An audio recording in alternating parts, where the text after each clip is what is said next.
The Lantern's Revenge. On the outskirts of town, in a creaky old house that stood behind a long-forgotten cemetery, lived Mr. Gideon Hale.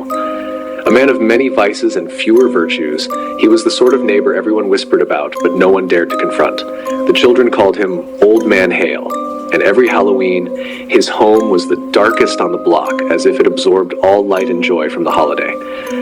But this year, something had changed.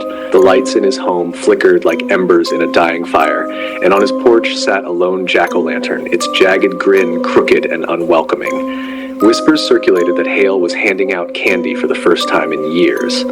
Except this candy wasn't meant to bring smiles. Inside his dimly lit kitchen, Hale chuckled under his breath as he stirred a cauldron of sickly sweet syrup. It wasn't just sugar he was cooking. No, he had other, more sinister ingredients. Ones that could sicken, ones that could stop a child's heart. To the unknowing eye, they looked like innocent treats, the kind a parent might pilfer from their child's bag. But Hale knew better. Each piece was wrapped in a curse. That night, children came, their laughter filling the chilly autumn air.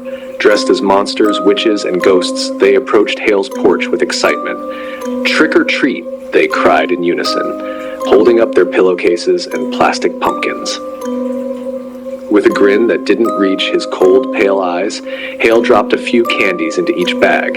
His jack-o'-lantern flickered weakly beside him, its carved face casting jagged shadows. The children thanked him and scampered away, their parents waiting nearby. But that night, as the town's children went to sleep, something strange began to happen. The candy they had eagerly devoured left a bitter taste on their tongues, followed by cramps and nausea. Some vomited, others broke out in cold sweats, and a few fell into eerie, unnatural sleep. The parents panicked, but none could trace the sickness to any specific house. None except for those who had visited Hale. While the town reeled in confusion and dread, Hale sat by his window, watching the chaos unfold. He poured himself a glass of bourbon and chuckled. "Trick or treat," he muttered, tipping his glass to no one in particular. But something was stirring outside. The wind howled louder than usual, and the leaves that littered Hale's yard began to swirl. The jack-o'-lanterns that decorated the street, including the one on his porch, started to flicker and glow with a brightness that wasn't natural. Hale felt a sudden chill creep up his spine. He turned to look at his porch, where the carved face of his jack-o'-lantern seemed different. Its smile was wider, more sinister. The flickering inside wasn't just the light of a candle. It was a pulsing, unnatural glow. And then it moved. Hale blinked, convinced he was imagining it. But the jack-o'-lantern shook again, this time lifting slightly off the porch. Its hollow eyes burned with an otherworldly fire. Suddenly, it rolled off the steps and landed on the ground with a thud.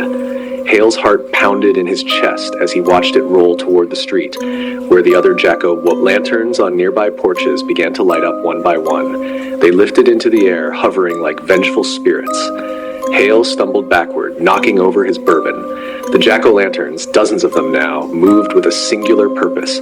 They circled his house, their once cheerful faces now twisted in rage. He bolted the door and locked every window, but it was no use. The pumpkins smashed through the glass, their fiery insides spilling into his home. They filled the room with an unbearable heat and the smell of burning wood. "No," Hale screamed, backing into a corner as the jack-o'-lanterns crept closer. Their flames licked at his feet, and the walls of his home groaned as they began to collapse under the heat. The pumpkins chanted in low, guttural voices, speaking in a language Hale had never heard before. Their flames rose higher, and the room filled with thick, choking smoke. Gideon Hale, the man who had poisoned the innocent, was now trapped in his own personal hell. The jack-o'-lanterns swarmed him, their fire engulfing him until there was nothing left but ash.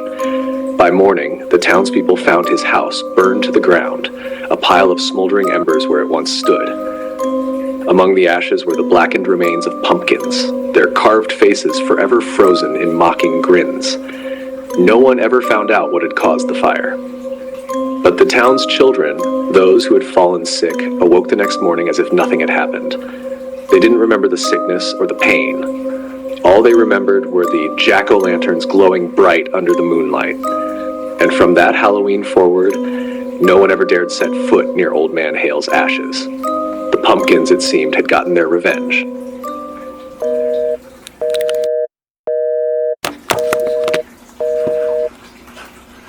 Hollowbrook, a small town, isolated, shrouded in autumn mist. It held a dark secret. Every Halloween, the residents locked themselves indoors. Lights off, doors bolted.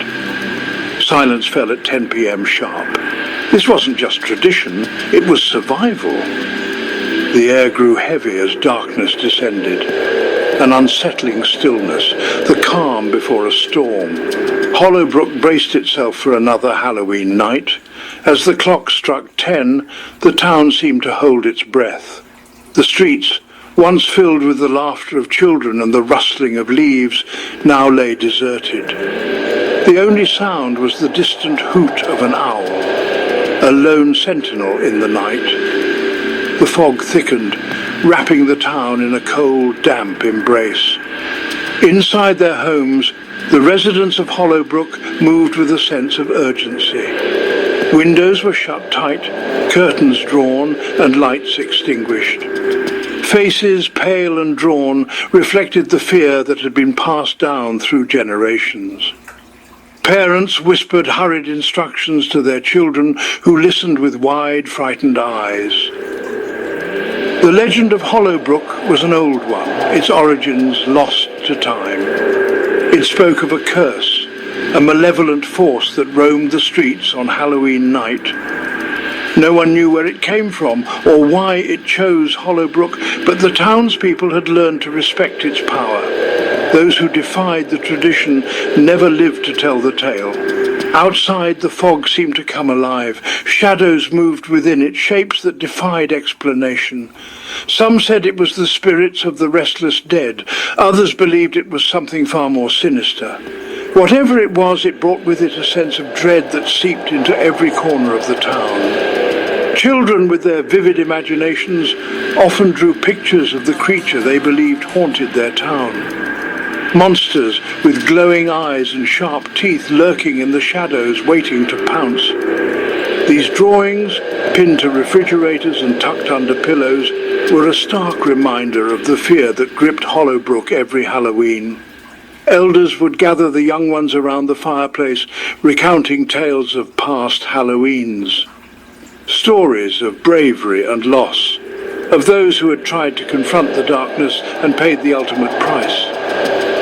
These stories were not just for entertainment. They were lessons, warnings to the next generation to heed the traditions and stay safe. As the night wore on, the town's main street remained empty. The fog swirled around the lampposts, casting eerie shadows on the ground. The silence was almost deafening, broken only by the occasional creak of an old house settling or the distant howl of the wind.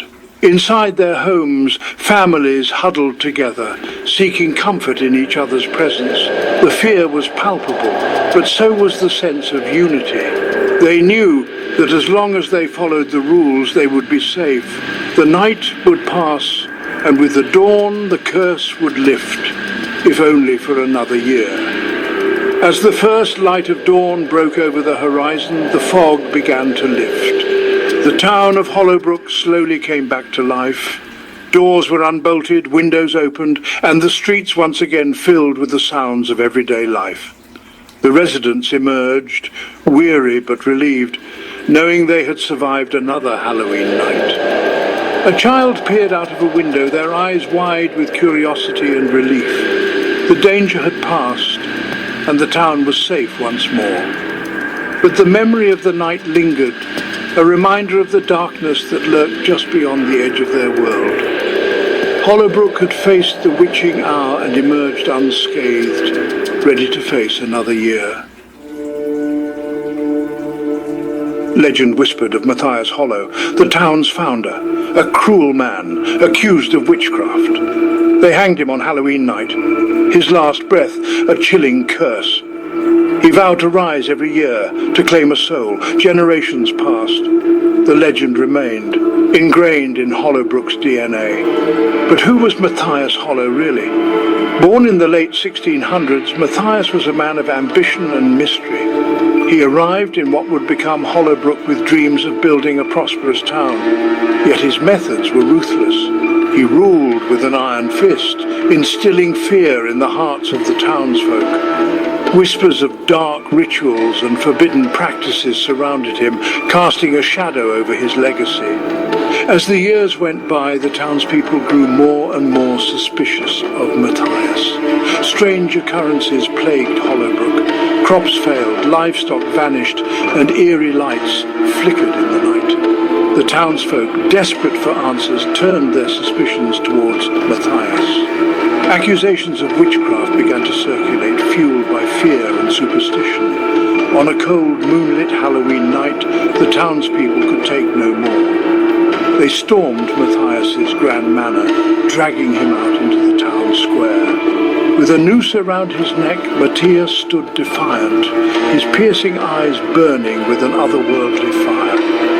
As the rope tightened, he uttered a chilling curse, vowing to return every year on Halloween to claim a soul. Generations passed, and the legend of Matthias Hollow became deeply ingrained in the fabric of Hollowbrook. Every Halloween, the townspeople would gather, sharing stories of the founder's curse. Some believed it was just a tale to scare children, while others swore they had seen his ghostly figure wandering the streets. The fear and fascination with Matthias Hollow endured, a haunting reminder of the town's dark past. This year, a group of teenagers scoffed at the tradition. They called it superstition. Old wives' tales. They dared to challenge the curse. Every year the town elders warned them, but this time the youth were determined to prove them wrong. They gathered at the old abandoned house on the outskirts of town, a place shrouded in mystery and fear.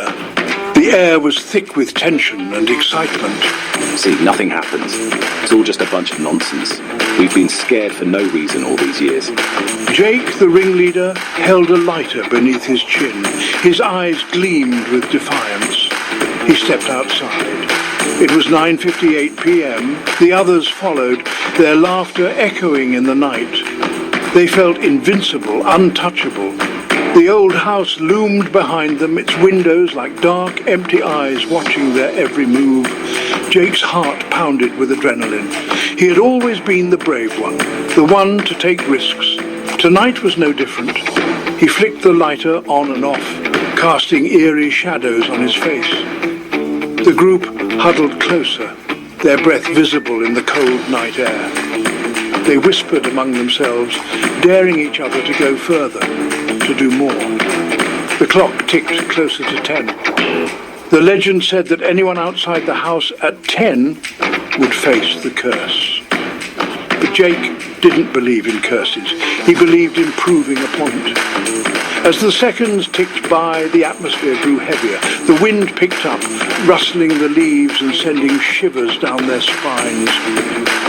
Jake took a deep breath and stepped forward, his friends watching in awe and fear. The clock struck 10. For a moment, everything was still. Then a chill ran through the group. The air seemed to crackle with energy. Jake's lighter flickered and went out. He looked around, suddenly unsure. The bravado that had fueled him moments ago began to wane. The others sensed it too. They huddled closer, their eyes wide with fear. The night seemed to close in around them, the darkness pressing in. Jake swallowed hard, his defiance replaced by a growing sense of dread. The curse, it seemed, was more than just a story. His friends exchanged nervous glances. The air grew colder. A shiver ran down Emily's spine. She felt a presence. Something was wrong. "Jake, come back," she whispered, her voice trembling. But Jake was already halfway down the street. The clock chimed 10. The wind howled, leaves swirled. A blood-curdling scream pierced the night. Jake. A figure emerged from the mist. Tall, gaunt, its eyes glowed an eerie red. A skeletal hand reached for Jake. Terror gripped Jake. He ran, but the figure glided towards him, its touch icy cold. Jake screamed again, a desperate, agonizing plea. Then silence. The figure vanished. Jake lay still. Emily and the others watched in horror. Tears streamed down their faces They had tempted fate, and paid the price. They couldn't outrun their guilt. or the chilling truth. Matthias Hollow was real. The next morning, Hollowbrook awoke to the news. Another soul claimed. Whispers filled the streets. Fear hung heavy in the air. The town remained paralyzed. Trapped by the curse. Halloween came and went. The tradition continued, even stronger now. No one dared to challenge the legend again. The memory of Jake served as a chilling reminder. The curse of Matthias Hollow was real. Hollowbrook remained imprisoned by its past, forever haunted by the curse. And every Halloween, the town held its breath, dreading the witching hour, when the Hollow Ghost walked again. The Harvest of Souls. In a forgotten corner of the countryside, there lay an old farm that no one dared to visit. Hallows Hollow. The land was owned by an aging couple, Farmer Jed and his wife, Mabel. For years, rumors had swirled about their eerie farm. The couple had no children and kept mostly to themselves. But what really set the farm apart were the pumpkins, plump, bright, and unnervingly large, that thrived in the shadowy fields as though they were nourished by something darker than soil. Each year around Halloween, the pumpkins glowed brighter, their skins taking on a strange, almost pulsing quality. The townspeople would mutter about the farm's unnatural harvest, but stayed well away, especially on Halloween night. No one ever bought those pumpkins. No one dared. One brisk October evening, 5 local kids, Sam, Emily, Jake, Molly, and Tom, gathered in the town square. They had heard the stories, of course, and were determined to prove once and for all that the rumors were just that. Tales meant to scare them into behaving. So armed with nothing but flashlights and bravado, they decided to sneak onto Hallows Hollow. "We'll be the first to set foot on the farm on Halloween and make it out to tell the tale," Jake boasted, though his voice wavered slightly. They made their way to the farm, the moon casting long shadows as they reached the rusty gate. The pumpkins loomed ahead like an army of orange sentinels. They could already feel the chill in the air growing heavier as they crossed the threshold. The fields stretched out before them, rows of pumpkins sprawling in every direction, their surfaces slick with dew that glistened unnaturally. There was no sign of the old couple, just the eerie, unsettling stillness that seemed to watch them as they crept deeper into the field. Suddenly, a low, whispering sound drifted through the air. The kids exchanged uneasy glances. "Do you hear that?" Molly whispered. "It's the wind," Tom said, though his wide eyes betrayed his uncertainty. But the sound wasn't the wind. It was a soft, rasping voice, like something dragging across the ground. Then the pumpkins began to move. One by one, their thick vines started to writhe, slithering across the ground like snakes. Sam gasped as one pumpkin in front of him began to lift itself from the earth, hovering slightly before landing with a thud. "They're alive," Emily breathed, her voice trembling. Before anyone could react, the pumpkins erupted into a frenzy. Their twisted faces, faces that had not been carved by human hands, glowed from within. Hollow eyes gleamed and wide grins stretched impossibly wide. The vines lashed out like tendrils, grabbing at the kids' legs, pulling them toward the center of the field. "Run!" Jake screamed, but it was too late. The vines wrapped around Sam's ankle, yanking him to the ground. Molly let out a blood-curdling scream as she watched a pumpkin slither toward her, its jagged mouth opening wide, revealing a deep, dark void within. One by one, the pumpkins dragged the kids into the heart of the farm, their cries swallowed by the night. At the center of the field stood a massive, gnarled tree, its branches twisted like skeletal arms. Beneath it, a grave. Farmer Jed and Mabel appeared from the shadows, their faces eerily calm as they watched the chaos unfold. Mabel, clutching a wicker basket filled with pumpkin seeds, knelt by the grave. "They always come," she whispered, as though to herself. "Every year, the curious ones, and the harvest must be fed." Farmer Jed stood beside her, his eyes cold and distant. "We never had children, you see," he murmured, "so we grew our own." As the pumpkins pulled the last of the kids into the earth, the farm fell silent once more. The pumpkins settled back into place, the glowing light inside them dimming until it was nothing more than a faint flicker. In the morning, the town would find no sign of the children, no trace of the horror that had befallen them. Only the pumpkins, plump, bright, and unnervingly large, sitting in the field, waiting for next Halloween's harvest.